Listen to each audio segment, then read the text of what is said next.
पवित्र शास्त्र बाइबल आध्यात्मिक मार्गदर्शन की प्रस्ताव के खजाना के रूप में भरल बा। एकर उद्देश्य सगरी मानव की इतिहास में परमेश्वर का योजना और उनकरी उद्देश्य के प्रकट करेला।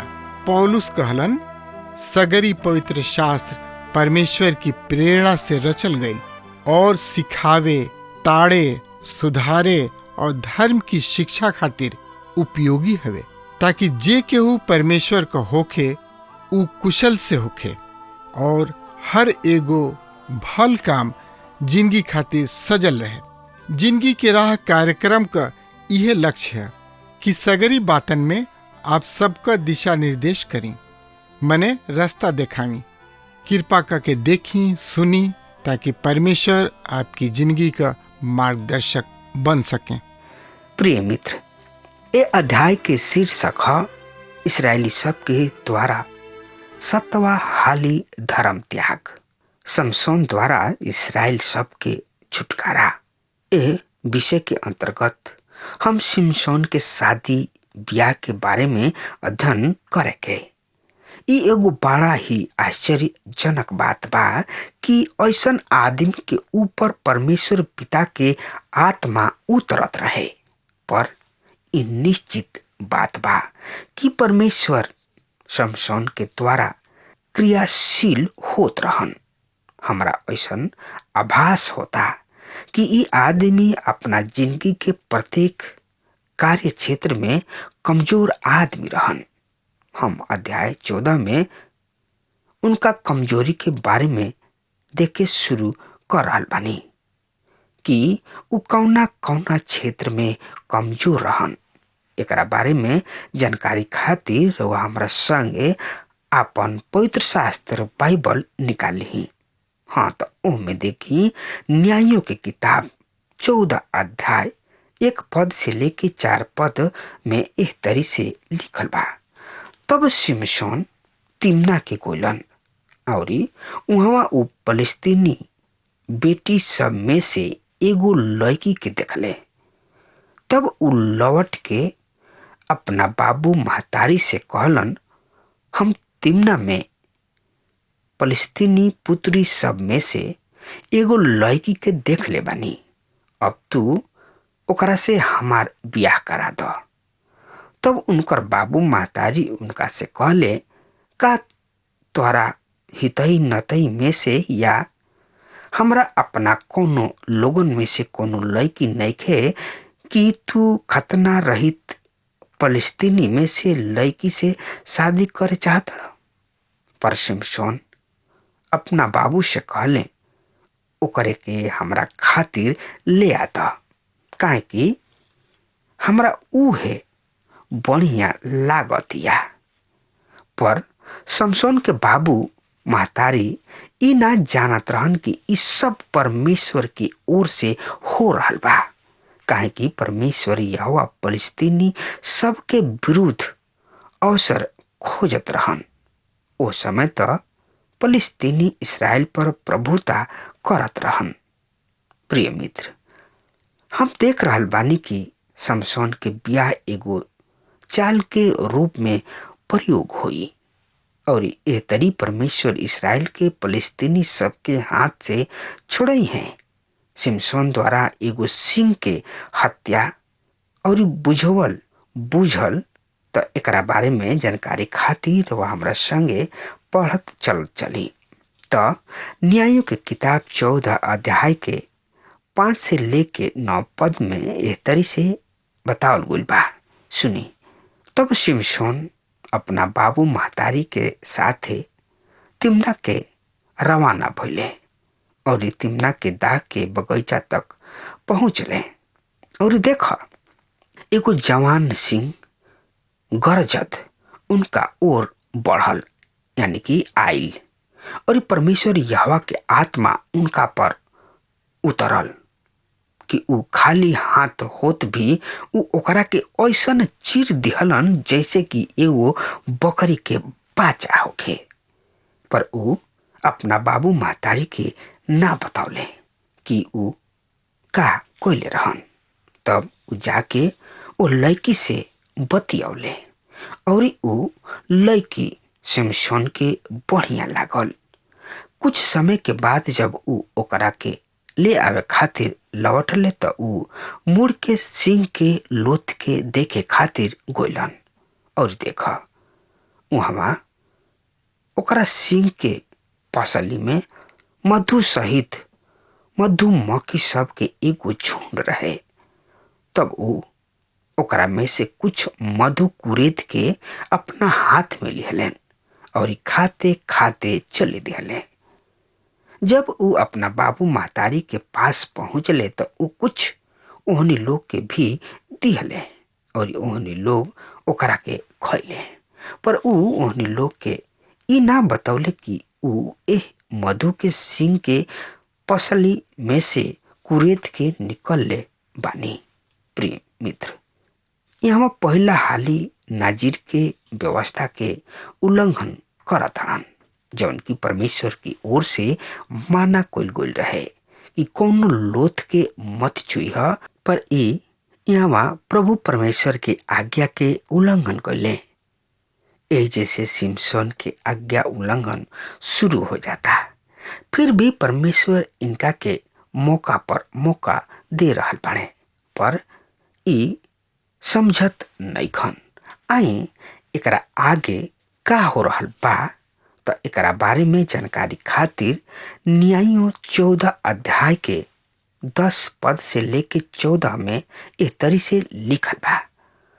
तब उनकर बाबू ओ लड़की के घरे ले अले और समसोन एगो बहुते बड़ भोज दिहलन, काहे कि जवान लोग परंपरा के अनुसार ऐसन कैल करत रहे लोग। और ऐसन भइल कि जब ऊ ओकरा के देखले तो उनका साथे रहे खातिर 30 गो साथी सब के ले अइलन। तब सिमसोन ओकरा से पूछलन, हम अब तोहरा से एगो बुझवल करतानी, तू ओकरा के बुझा। यदि तू सचमुच ओ भोज के 7 दिन के भीतर बुझ के हमरा के बता देब तो हम तोहरा के 30 गो कुर्ता और 30 जोड़ा कपड़ा देब। पर यदि तू ओह बुझौल के ना बतावे पैब तो तू हमरा के 30 कुर्ता और 30 जोड़ा कपड़ा देवे के पड़ी। और ऊ ओकरा से कहलन, अपन बुझौल बुझाओ। बुझौल ए तरी रहे, खाना में से खइह और बलवंत में से कुछ मीठा चीज निकलल। पर ऊ 3 दिन भीतर बुझौल के अर्थ ना बता सकले। प्रिय मित्र, सिमसोन द्वारा खाइल गइल सिंह और ओकरा पंजरी में लागल मधुमक्खी के छाता के बारे में जनला बिना ऊ एह बुझौल के ना बुझ सकत रहन। तब वो सिमसोन के साथे छल कैले और सिमसोन 30 फलस्तीनी के मौत के घाट उतार दिलस। आई 15 से 18 पद पर विचार कल जाओ। फिर चौथा दिन ऐसन भइल, ओहनी के समसोन के मेहरारू से कहले, अपना मरद के फुसलाव कि वो हमनी के ओ बुझौल के अर्थ के बता दे, ना तो हम तोहरा और तोहरा बाबू के घर के जरा देव। का तू हमार धन छीने खातिर हमरा के बुलौले बाड़ा? का ऐसन बात नहीं खे। तब सिमसोन के मेहरारू रो रो के उनका से कहलस, तू तो हमरा से प्रेम ना कइला, केवल हमरा से घृणा ही करताड़ा। तू हमरा जाति के लोगन से एगो तो बुझौल तो पूछ ले बाड़ा, पर ओकर अर्थ हमरा के ना बतौला। तब वो ओकरा से कहले, हम एकरा के अपना बाबू महतारी के भी ना बतौनी, तब फिर हम तोहरा के बता दी। भोज के 7 दिन उ लड़की अपना मर्द सिमसोन के आगे रोवत गिड़गिड़ात बिलखत रहे। पर जब 7वां दिन जब उ अपना मर्द सिमसोन के तंग कैलस तो सिमसोन अपना मेहरारू के बता दिलस। तब उनकर मेहरारू अपना जाति के लोगन के बुझावल के अर्थ बता दिलस। तब 7वां दिन सूरज उगला से पहले ओ शहर के लोग उनका से कहले, मधु से मीठा का और सिंह से अधिक शक्तिशाली के। तब वो हनी से कहलन, यदि तू हमारा बछिया के हर में ना जोती त तोहनी लोग हमारा बुझावल के ना बुझ पैता। प्रिय मित्र, उ सिमसोन मेहरारू ओह बुझावल के अपना मर्द से रो गा के ओकर माने जान लेलस। आई एक खाली औरी एकरा बारे में जानकारी खातिर रुआ हमरा संगे न्यायों के किताब 14 अध्याय के 19 और 20 पद में देखी। तब परमेश्वर यहोवा के आत्मा ओह पर प्रबल भइल। तब अस्कलोन के जाके ओकरा में से 3 गो के मार डाले और उनकर लूट लेके उनका से 30 जोड़ा कपड़ा बुझावल बतावे वालन के दे दिहलन। फिर उनकर क्रोध भड़क उठल और उ अपना बाबू के घर चली गलन और सिमसोन के मेहरारू उनका साथी के ब्याह लिहलस जौन की सिमसोन के मित्र रहे। प्रिय मित्र, अस्कलोन के 3 फलिस्तीनी सबके मार के सिमसोन अपना शर्त के पूरा कइलन। सिमसोन अपना मेहरारू के अपना साथे अपना बाबू के घर ना ले गइलन। वो अपना मेहरारू के व्यवहार से बहुत दुखी तथा खिसियाल रहे और ओकरा कारण हार के उनका मुंह के देखे के पड़ल। ठीक ही बा, ऐसन विश्वघाती मेहरारू के घर ले आइल बड़ा ही मूर्खता के बात हुई। हाँ तो प्रिय मित्र, आई अब देखल जाओ न्यायों की किताब 15 अध्याय। ए अध्याय में हम सिमसोन के बदला के बारे में पढ़ेंगे। उ फलिस्तीनी सब के फसल के फूक दिहलन। फिर उ 1000 फलिस्तीनी सब के मार गिरौले। और 16वां अध्याय में हम सिमसोन और दलीला के प्रसिद्धि चर्चा तथा बखान के बारे में पढ़ेंगे। तो आई एकरा बारे में जानकारी खातिर न्यायों की किताब 15 अध्याय 1 और 3 पद ए तरी से एकरा बारे में बता रहा बा। सुनी ध्यान से। कुछ दिन के बाद गेहूं के कटिया के समय ऐसन भइल कि बकरी के एगो बच्चा साथ लेके सिमसोन अपना मेहरारू से भेंट करे गइलन। उ कहलन, हम अपना मेहरारू किने ओकरा कमरा तथा घर में जाइब। पर उनकर बाबू ओकरा के अंदर जाए से मना कइले, यानी कि ओकरा किने जाए ना दिहले। और उनकर बाबू कहलन, हम सही में ई सोच ले रही कि तू ओकरा से बहुते घृणा करतड़ा, ऐसे हम तोहरा दोस्त के हाथ में ओह औरत के दे देनी। का ओकर छोट बहिन ओकरा से अधिक सुंदर नइखे? कृपया कह के ओकरा के बदला में ले ला। तब सिमसोन उनका से कहलन, अब चाहे हम फलिस्तीनी सब के कतनो हानि पहुंचाई तबहुओ हम ओकरा बारे में निर्दोष ही ठहरब। प्रिय मित्र, सिमसोन के जब पता चलल उनकर बाबू उनकर फलिस्तीनी मेहरारू के ओकरा दोस्त के हाथ में ब्याह दिले तो उ खिसिया के आग बबूला हो गइल और क्रोध में आके जवन उ कहलन ओकरा के देख के भी हंसी आइल। स्वाभाविक बा। श्रोता मित्र, तो एकरा बारे में समझत पढ़त सुनत हमरा संगे चलत चली। तो एकरा बारे में जानकारी खातिर रउआ न्यायों की किताब 15 अध्याय 4 से 8 पद में इस तरी से साफ साफ बतावल गइल बा। तब सिमसोन 300 लोमड़ी सबके पकड़ लिहले और आग लिहले और लोमड़ी सब के पोंछी में पोंछ बांध दिहले और दोनों पोंछ के बीच में एगो आग के मसाला बांध दिहले। फिर वो मसाला में आग लगा के वो लोमड़ी सब के फलस्तीनी सब के खड़ा खेतन में छोड़ दिहले। ए तरी दाह के बगीचा और सब बगीचा के साथे फूल के ढेर तथा खड़ा फसल दोनों ही जर गइल। तब फलस्तीनी सब कहले इ सब के कोइला और उ कहलन इ सब ओह तिमना के दामाद समसोन कोइले हा, काहे कि उ उनकरा मेहरारू के छीन के ओकरा साथी के दे देले बाड़े। फलस्तीनी आके ओ मेहरारू के तथा ओकरा बाबू के आगी में जरा दिले। तब समसोन ओहनी से कहलन जब कि तू ऐसन करताड़ तो हम खुद ही तोहरा से बदला के बाद ही हम दम लेब। बड़ा निठुरता के साथ मार से ओकरा के मार डले और जाके एताम नामक चट्टान के दरार में रहे लगले। प्रिय मित्र, यहाँ ऐसन प्रतीत नहीं के होत कि समसोन परमेश्वर के जन ह। ई समसोन के व्यक्तिगत झगड़ा ह। ई परमेश्वर के कार्य के भाग तथा हिस्सा ना ह। परमेश्वर पिता के उद्देश्य रहे कि इस्राएली सबके छुटकारा दियावल और ये समसोन के गतिविधि के छुटकारा से कोनो संबंध ना रहे। ई उनकर व्यक्तिगत झगड़ा रहे।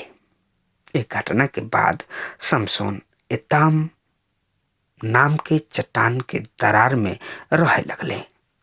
सिमसोन के प्रतिक्रिया के प्रभाव यहूदा निवासी सब पर पड़ल।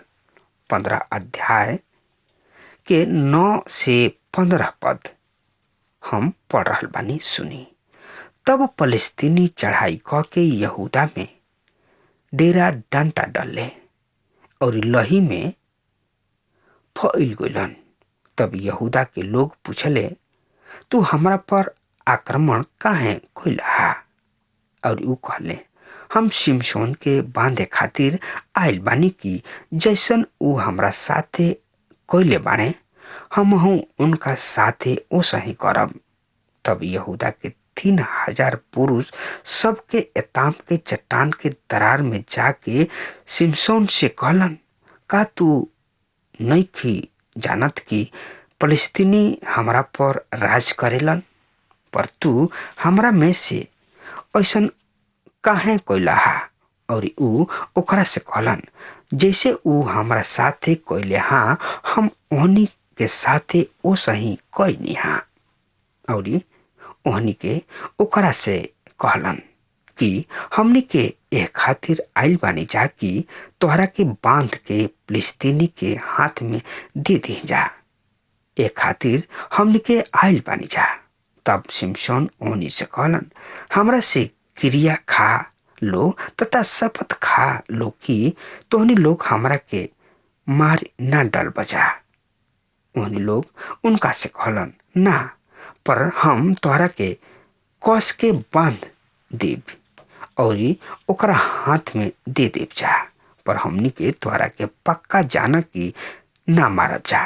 तब ओहनी लोग 2 नया रस्सी लिहले और उनका के बंधले और चट्टान में से ले अले लोग। प्रिय श्रोता, हम देखनी हा यह कला के द्वारा अपना लोगन के सहायता और सुरक्षा करे की अपेक्षा सिमसोन ओहनी के समस्या में डाल दियाले, पर ऊ दुख के अपना भाई सब के हाथ में सौंप दियाले और ऊ सिमसोन के फलस्तीनी के सौंप दियाले। यहूदा के लोग सिमसोन लेवी नाम के स्थान पर फलस्तीनी सब के सौंप दियाले। प्रिय श्रोता, जौन कार्य समसोन कइले ऊ उनकर शक्ति के द्वारा ना रहे, ऊ परमेश्वर पिता के आत्मा के कार्य रहे। और एह तरी सिमसोन इसराइल सब के कार्य शुरू कर दिले।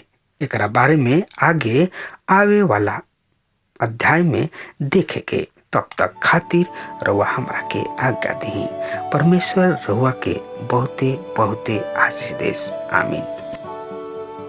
हमके विश्वास बा कि ई कार्यक्रम आप सब खातिर फायदेमंद सिद्ध भइल हुई। हम चाहतनी कि आप सब अपन अपन आशीष हमरों से बांटी। अगर आप सबके लगे बाइबल से चाहे आपकी निजी जिंदगी से कोनो सवाल होके चाहे कोनो समस्या खातिर प्रार्थना करावे चाहतनी तो हमारी फोन नंबर पर जरूर संपर्क करें। परमेश्वर आप सबके बहुत आशीष प्रदान करें और आज का दिन आप खातिर सुखद बनावे।